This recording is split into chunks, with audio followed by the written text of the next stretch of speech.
Et on commence tout de suite avec vous, Benoît Pertam. Vous pouvez me rejoindre hein, ici. Il est professeur à l'université Pierre et Marie Curie, directeur du laboratoire Jacques-Louis Lyon. Vous pouvez prendre un micro, oui, sur la table. Et le titre de votre présentation, Modélisation mathématique en médecine, objectifs et déficits. C'est à vous. Merci, ça marche. On vous entend. Donc, effectivement, je suis mathématicien et plus précisément, je suis spécialiste des équations aux dérivées partielles. Alors, partez pas tout de suite. Je vais vous dire ce que c'est ces objets-là par quelques exemples. Alors, j'imagine qu'il y en a quelques-uns d'entre vous qui êtes venus en voiture et vous avez certainement eu des embouteillages. Alors, qu'est-ce qui s'est passé? C'est qu'il y avait des voitures qui arrivaient avec un certain flot, qui se déplaçaient et qui arrivaient toutes ensemble.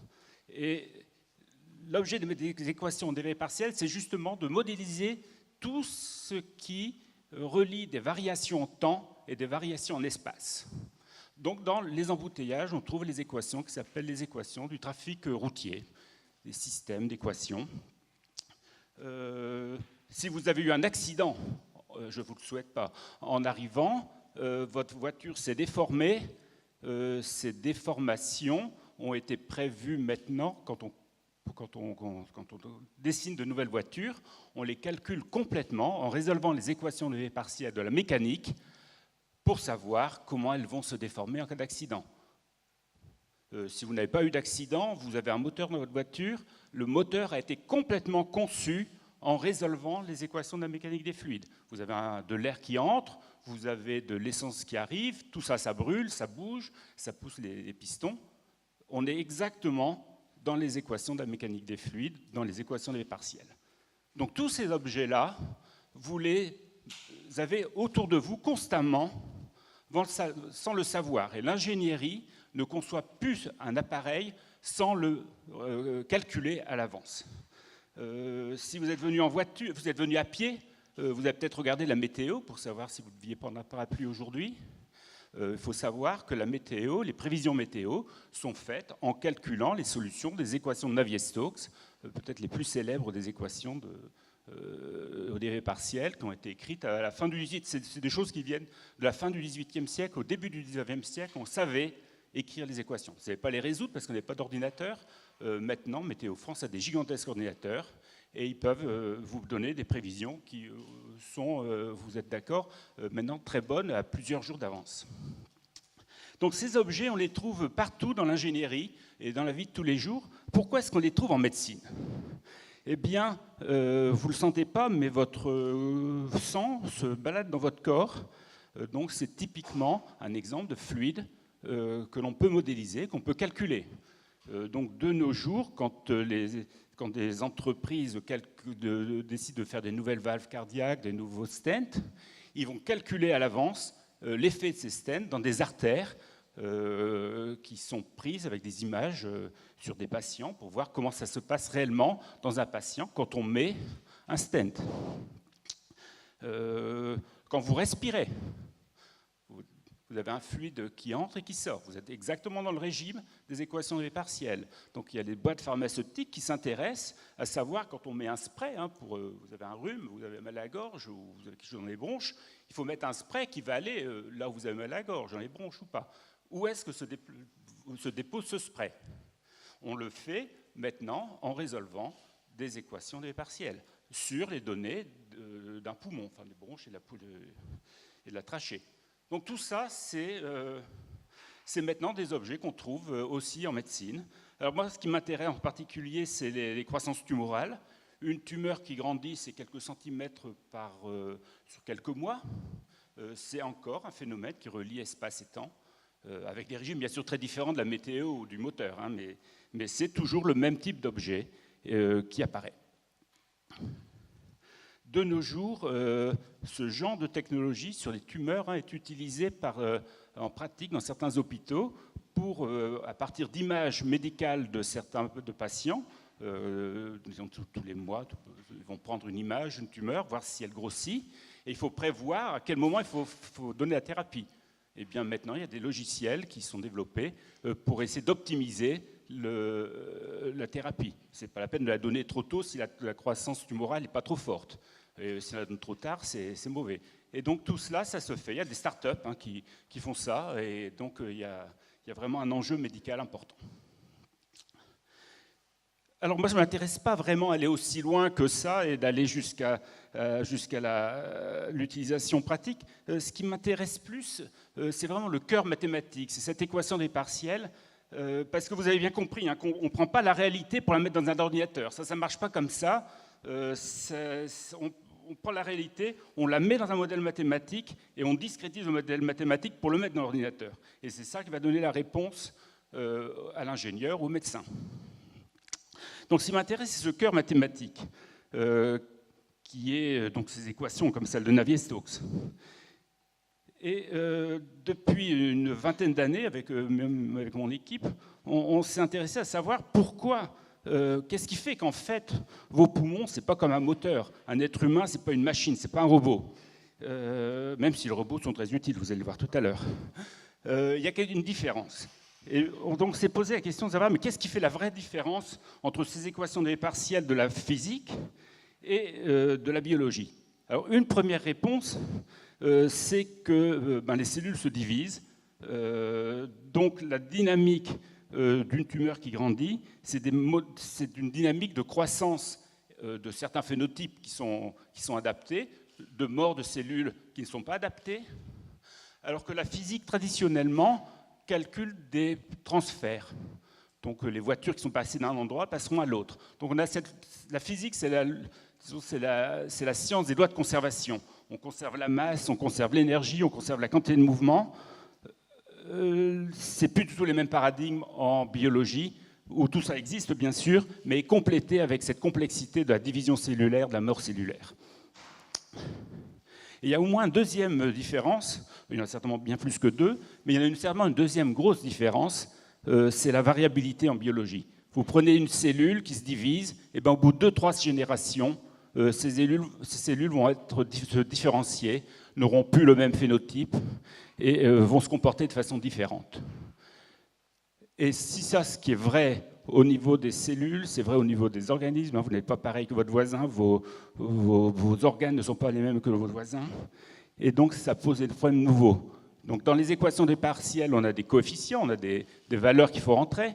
Donc en physique, vous voyez, on va rentrer, je ne sais pas moi, la vitesse de la lumière, vous connaissez tous la vitesse de la lumière. En biologie, il va falloir rentrer un taux de division cellulaire. Donc vous connaissez la vitesse de la lumière. Est-ce que vous connaissez votre taux de division cellulaire? Personne ne le connaît. Et c'est tout à fait normal parce que votre cœur, votre peau, vos intestins ne se divisent pas du tout à la même vitesse. Et puis si vous êtes en forme ou pas en forme, ça ne sera pas la même chose. Et le matin ou le soir, ce ne sera pas la même chose. Et donc vous avez cette notion de variabilité qui pose des nouveaux paradigmes pour les équations de partiels, parce que ce qu'on sait bien faire, c'est résoudre une équation avec des coefficients donnés. Et ça, je prends mon ordinateur, qui est là caché quelque part, je le fais en quelques minutes, peut-être quelques heures. Mais maintenant, si vous me dites mes paramètres sont distribués parce que ma division cellulaire elle est distribuée sur une certaine loi, je vais devoir faire tourner ce modèle des milliers de fois. Parce que je dois avoir, parce que maintenant mes paramètres, mes coefficients, il y en a des milliers pour représenter une distribution. Et ma solution, ce sera une distribution aussi, ce sera une probabilité de trouver le patient dans tel état. Et donc ça, ce sont des nouvelles questions.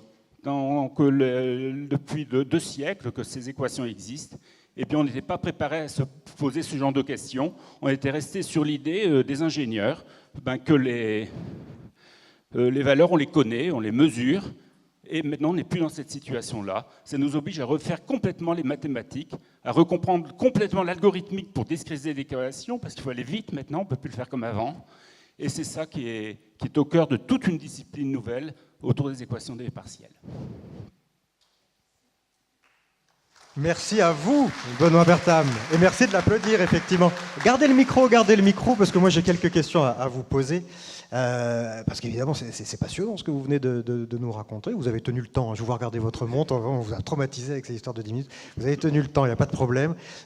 Quand vous dites la première partie que vous avez développée, qui n'est pas exactement le cœur de votre travail, cette idée de on développe, on modélise une tumeur et puis comme ça on sait s'il faut opérer, on peut un peu prévoir comment elle va se développer. Ça, c'est quelque chose qui est déjà fait ou c'est quelque chose qui est en préparation par ces startups et on espère qu'un jour ce sera opérationnel? Non, il y a plusieurs équipes au monde qui le font avec des données patients. Et donc, leurs résultats sur les données patients dont on connaît le devenir sont maintenant suffisamment convaincants pour être utilisés en pratique. D'accord. Donc c'est déjà entré dans certains hôpitaux, c'est déjà certains entré. hôpitaux. Moi, c'est votre parcours aussi qui m'intéresse parce que on voit il y a une vraie différence entre faire des équations avec les données physiques, hein, comme vous l'avez dit avec la vitesse de la lumière, et puis se lancer dans le biologique où tout est un petit peu plus, voilà, parfois aléatoire, pas toujours identique, parfois difficile à imaginer. Comment vous avez déjà avant de faire ça, quand vous êtes mathématicien, donc vos outils vous les avez utilisés ou développés dans d'autres domaines. Avant ça, je crois que vous êtes intéressé au spatial, notamment au secteur spatial. Comment vous en êtes arrivé au début des années 2000 à rentrer dans ce monde du vivant beaucoup plus incertain? C'était un pari. Hein. Dans la fin des années 90, en France, il y avait très peu d'équipes et de chercheurs qui s'intéressaient au vivant. Simplement, le constat était que dans tous les laboratoires de mathématiques en France, il y a en France beaucoup de laboratoires de mathématiques de très grande qualité, quasiment toujours les applications étaient à la physique. Tout de la mécanique à la mécanique quantique, à la physique des fluides. Et à un moment, je me suis dit, mais c'est bizarre que quand même le vivant, c'est comme 40% du PIB de la France. Hein, entre tout ce qui est pharmacie et médecine, c'est 45% du PIB d'un pays développé. C'est bizarre que ça représente que quelques équipes isolées en France. Ouais. Et donc on a commencé à réfléchir avec quelques collègues, à se poser des questions. On s'est rendu compte que dans les pays anglo-saxons, les questions de mathématiques pour le vivant étaient déjà développées, qu'il y avait un retard en France assez important à cette époque-là, qui a été assez bien comblé dans les 15 dernières années. Mais alors ça implique, pour vous qui êtes mathématicien, vous avez travaillé dans le spatial, après vous travaillez avec des biologistes, à chaque fois c'est tout un champ de compétences à découvrir, à acquérir. Ce qui sauve le mathématicien, c'est que l'objet mathématique au fond est le même.